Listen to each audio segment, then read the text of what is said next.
Patrick Adler. Qui naquit un 24 juin? Lionel Messi, feu Tiki Olgado et Jean-Luc Delarue et Brigitte Fontaine. Doit-on voir dans l'influence météorologique de son Finistère natal, une région hautement battue par les vents et la pluie, un rapport de cause à effet avec son grain de voix et de tête? Oui, je n'ai pas peur de le dire, Brigitte Fontaine a un grain. D'ailleurs, je ne fais que souligner ce qu'elle-même sous-entend avec fierté. Si vous êtes bien appareillé, vous l'avez déjà entendu chanter, cette grande poétesse bretonne née à Plouillé, de parents instituteurs qui lui ont appris les pleins et les déliés de l'écriture. Aujourd'hui, elle est surtout dans le trop-plein et se délie, voire se délite à l'envi, mais avec génie. Elle se fait rare en télé car après chaque apparition, les grands opérateurs sont appelés comme après une tempête.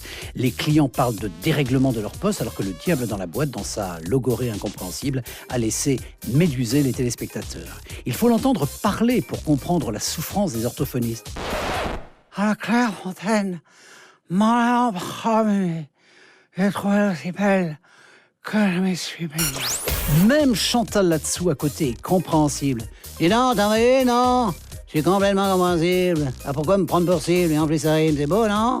Qui a dit Fontaine, je ne boirai pas de ton eau? Celle qui fut au théâtre une divine cantatrice chauve, une figure emblématique de l'underground musical avec Higelin et Areski, qui est une star au Japon et chez Kekeland, est un peu notre Björk française. Oui, j'ai dit Björk, pas Björk. Allez, bon anniversaire Brigitte. Pour les autres natifs du même jour, on verra ça l'année prochaine.